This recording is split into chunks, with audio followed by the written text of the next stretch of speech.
What's going on, y'all? It's your boy Rondo Glow. Right back at it with another late YouTube video for y'all, man. Yes, sir. Yes, sir. We are back in the building, man. So let's get on into this show, man. Let's get on into this Raw recap. You know what I'm saying? A lot happened on last night's show. You know what I'm saying? I got in late last night from work, so this is why I'm giving this to y'all right now.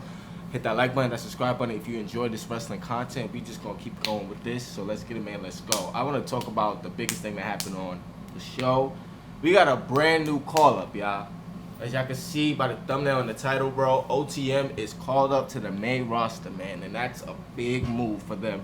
You know what I'm saying? Now, if y'all not familiar with OTM, they were on NXT for I think about 3 years. They was a tag team.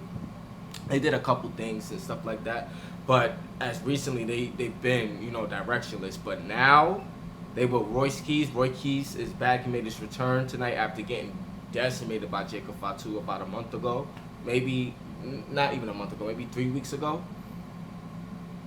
So he made his return, and they just laid waste to everybody. They laid waste to LA Knight, Solo Sikoa, the Usos. They laid waste to everybody. Anybody who got in their way, they laid waste to them, bro. And that's a great, great, great thing, bro. I'm not even gonna lie to you, because this now gives the bloodline, like, this storyline, whatever you want to call it, a new lease on life. And it gives you some excitement, you know what I'm saying? Because before all this happened, there was really nothing going on with the bloodline. Let's keep it a buck, y'all. And the fact that we got this now is amazing, bro. I'm not even gonna lie. The fact that we really got Royce Keys and OTM, which came out of nowhere. I don't think anybody was expecting them to get called up so quickly. Actually not even so quickly, just to get called up in general. Look what they did to Jimmy Uso, bro. That is crazy. Through the table, man. For these guys, and we're seeing more and more new faces on Monday nights, and just in general, it's great. It's great to see, and I love the fact that they're building towards the future, and they're just building new guys and just having new characters in big storylines, bro. Because let's keep it a buck. Before, like, these past couple weeks, Monday Night Raw has been the same show over and over and over again. For the majority of this year, Monday Night Raw has been the same exact show, which is insane, bro. It's really insane, bro. Like, how they just kept the repetitive going over and over and over again. But this is good. All of this is good. They came in some ski masks. They came in all black. They came in standing on business, just destroying everybody. And it was great, bro. It was great. So I don't know if they're going to be heels or baby faces, honestly, bro. It's looking like they may be heels because they have that heel persona to them. But it's like they got this cool mystique to them, which is really good.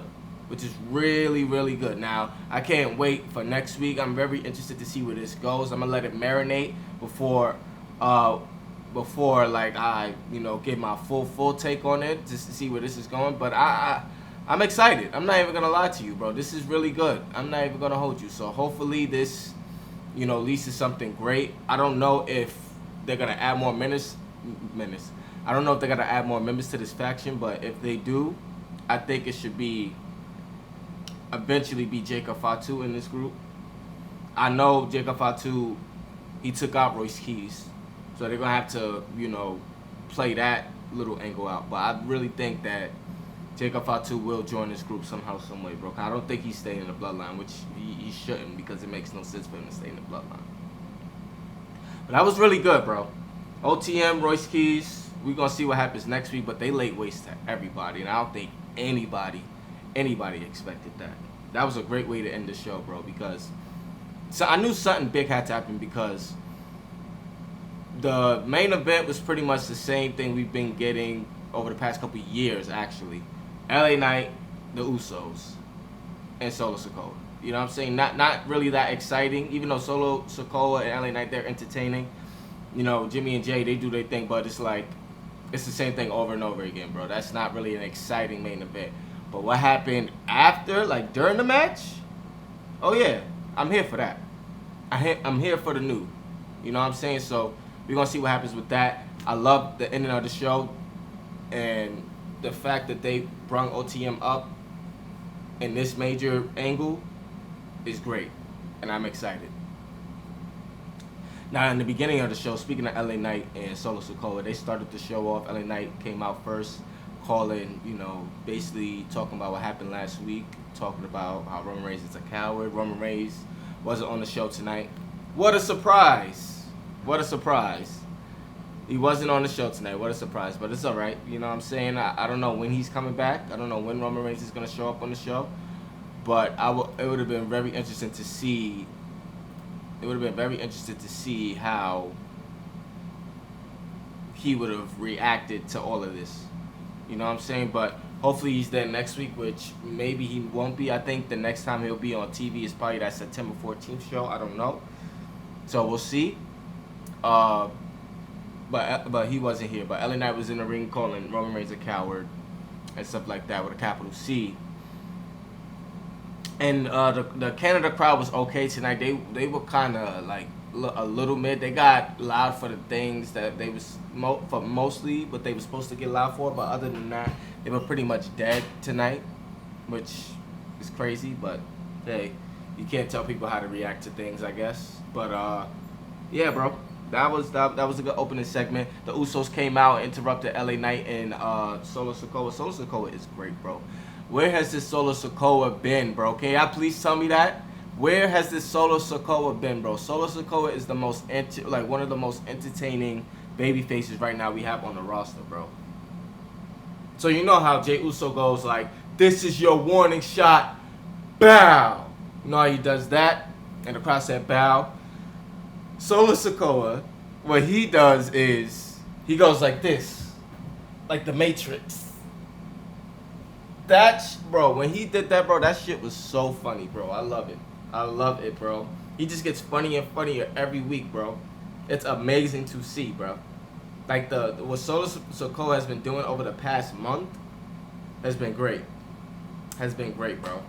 Keep it going, WWE. Keep it going. Like I said, I made a video saying, babyface Solo Sikoa, run with it. Run with the play.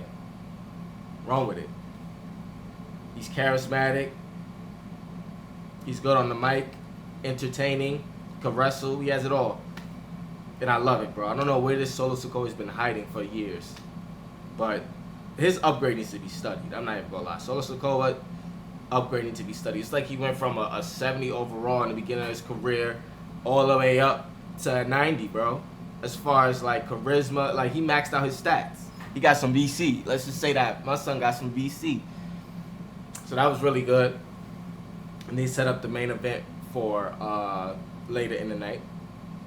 After that, we got a match between Roxanne Perez versus Stephanie Valkyrie. Let me pull up the image because why wouldn't you love to see an image between Stephanie Valkyrie and Roxanne Perez? Like, come on now. You know what I'm saying? Like, why wouldn't you want to see that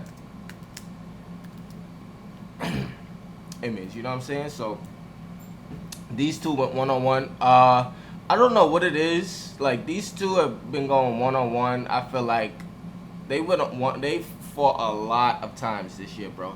And it's like it's the same match over and over and over again, bro. It's just not good. I'm not even gonna lie to you, bro.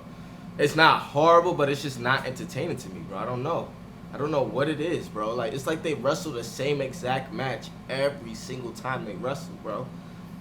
Every single time they wrestle the same exact match. It's like it's produced the same way, bro. It's just not entertaining to me, bro. I don't know what it is. I don't know if their styles don't clash, even though like they started off okay, I guess, but it was just it kind of dragged, if you ask me. You know what I'm saying? Now, of course, Roxanne loses again. She's just been losing and losing and losing. And the thing is, like, the Judgment Day, bro, ever since she's joined the Judgment Day, bro, they just brung her down even more, bro. The Judgment Day hasn't helped Roxanne Perez whatsoever, bro. I don't even know why they even put her in the group. I don't even know why. Like, now, like, think about it now, bro. It was a flop. It was such a flop for Roxanne Perez to be in the Judgment Day, bro. I am so over it, bro. She does the same thing every single week. They do the same boring ass and like this, bro. Don't get me wrong. I love looking at Roxanne Perez like this, bro. But it's like the same boring ass entrance coming out to no pop. Because nobody cares, because people are over the Judgment Day, bro. This Judgment Day are a shell of his former self, bro. Get rid of it. I am done with the Judgment Day, bro. What is taking so long to get rid of the Judgment Day, bro? I don't understand it, bro. They cannot go the rest of the, like, I'm not going to lie to you. Knowing Triple H and knowing this company, bro, they're going to drag the storyline all the way until, like, probably WrestleMania, and then they'll get rid of the Judgment Day. No, bro. It does not, we do not need to wait 6-7 months for this storyline to end. This shit needs to end now, bro. Roxanne needs to win Money in the Bank, cash in on Liv Morgan, and that be the done of the Judgment Day, bro. Because think about this, right?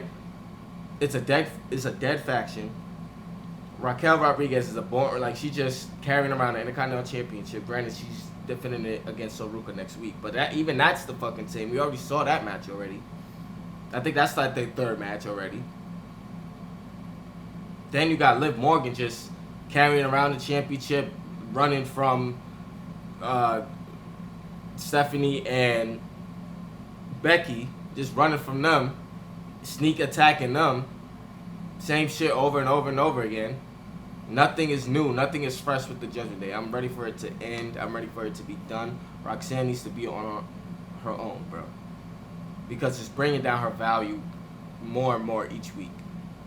Especially as she keeps losing. So, I don't know what's going to happen with that. But hopefully, you know, something better happens with what they're doing with her now. Because it's just not good. I'm not even going to lie. Stephanie Vaquer gets the win, of course. We saw that. That was the highlight of the match. Other than that, I don't want to see these two wrestle again. Like, the only time I want to see these two wrestle is if Roxanne is on her own away from the Judgment Day. I am finished, bro. I'm done. I'm so over it, bro. Because look how many times they fought. It was this, then it was this months ago. You know what I'm saying? Like, no, bro. This should be not, like, they fought so many times. Why did, like, what, like, do you see how many times they fought?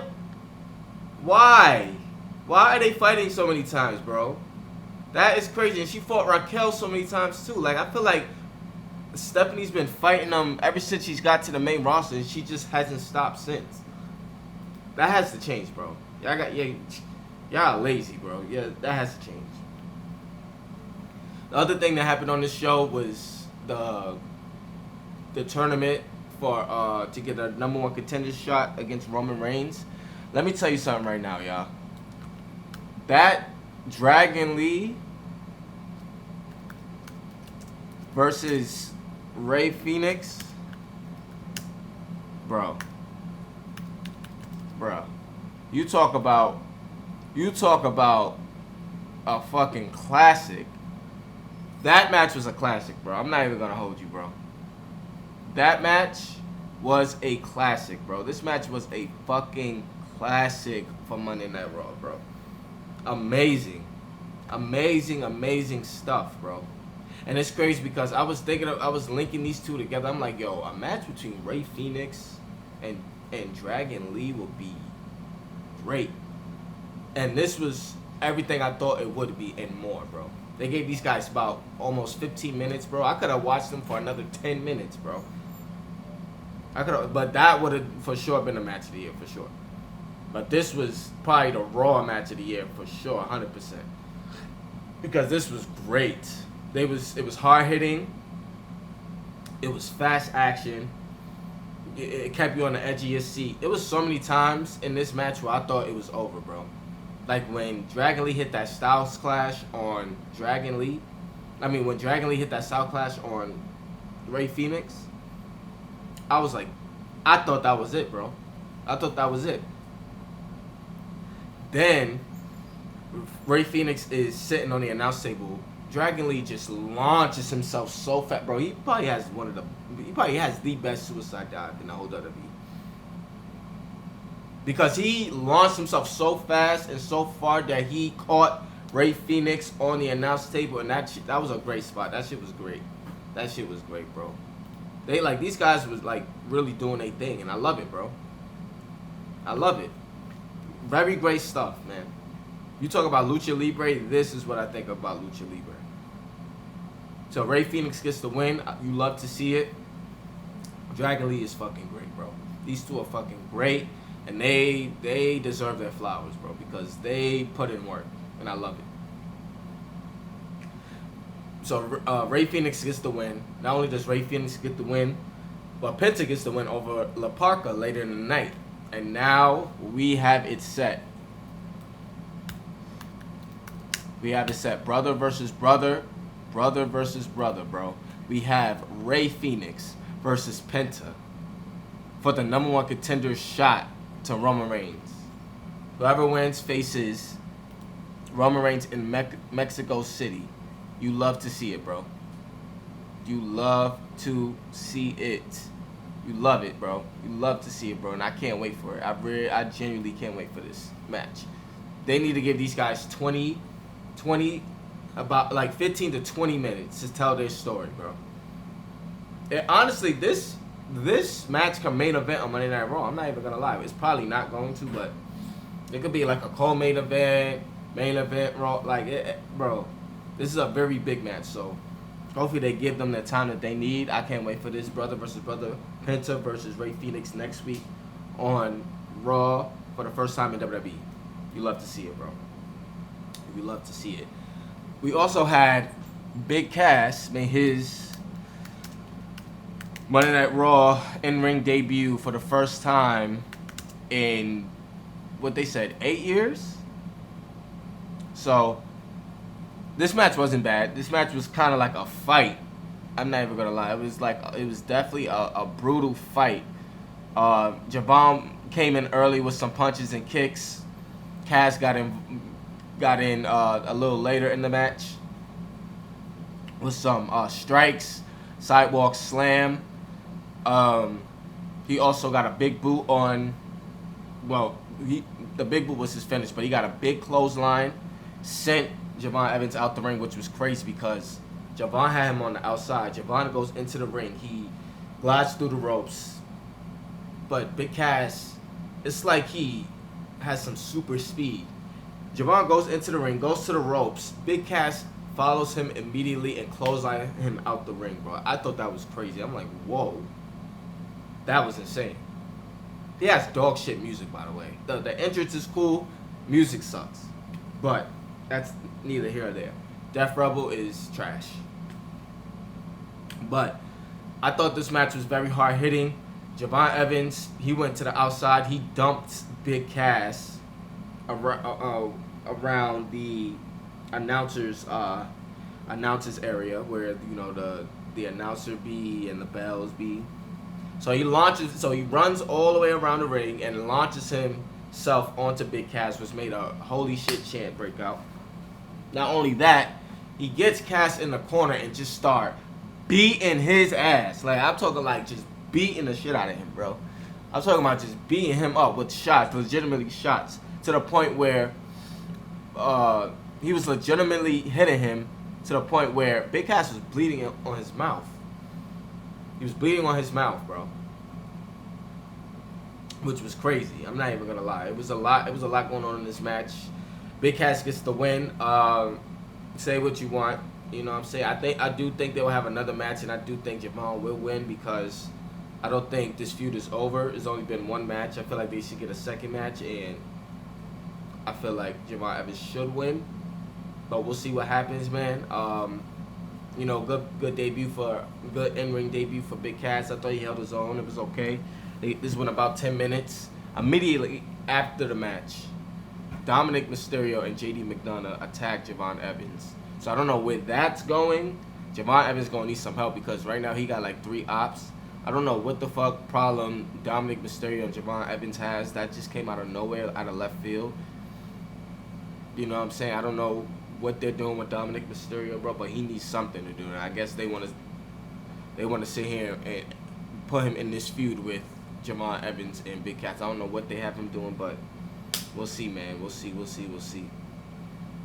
And I guess they attacked him because Javon was getting his revenge on what happened to him last week when Dominic attacked Javon Evans while he was fighting Big Cass. So Javon Evans, early in the show, he gets his retaliation on Dominic and JD, called him a goofy, which I thought was so funny. But then they retaliate. So it's been a lot of back and forth. So we'll see what happens with that. When they do go one-on-one, should be a pretty good match. Hopefully they give him some time. So we'll see what happens with that. This is a solid Monday Night Raw. I'm not even gonna lie. This is a solid Monday Night Raw. There's a lot to unpack and to talk about. And I appreciate the effort. I don't know what's been going on since after SummerSlam, but these shows are drastically getting better and better, and they're drastically different from everything we've been getting all year from WWE, bro. I'm not even gonna lie. So this was great. Did I touch on everything else? I did the main event. Yeah, I touched on everything for the most part, but let me know what you guys think about last night's show. You know what I'm saying? Hit that like button, that subscribe button if you're new to the channel, man. I will be trying to upload every 2 to 3 times a week, you know what I'm saying, for y'all. And I appreciate and I love y'all. Oh, before I go, we also have another call-up for NXT, Lola Vice. She will be shaking her hips on Monday Night Raw, and I'm telling you, I am here for that. I'm here for that. You know what I'm saying? We also had the contract signing between Obafemi and Braun Breaker, which I thought was really good too. Obafemi, these two are going to be very, very big stars in the future, bro. They're already big stars now. But Obafemi, bro, is just on another level, bro. He just has the crowd in the palm of his hands. And I like the fact that they touched on Braun Breaker was basically Obafemi before Obafemi got here. You know what I'm saying? So Braun Breaker's trying to get back to where Obafemi is, currently. So we'll see what happens with that match. They got a little physical. Which was good. We got a little preview of what's to come on September the 6th. So I'm very interested to see what happens with that. Obafemi just decimated Austin Theory like the jobber he is, because let's be honest, nobody gives a shit about Austin Theory. I don't care about Austin Theory. They fumbled Austin Theory, turned him heel again, which him as a heel doesn't work. Nobody cares. Nobody cares about Austin Theory. That's just the reality we're in. But Obafemi, Braun Breaker, I cannot wait for it. I cannot wait for it, bro. So we'll see what happens. But let me know what you guys think in the comment section below. Thank you for watching. More videos coming soon. Hit that like button, that subscribe button if you're new to the channel, man. And I will see y'all in the next video, man.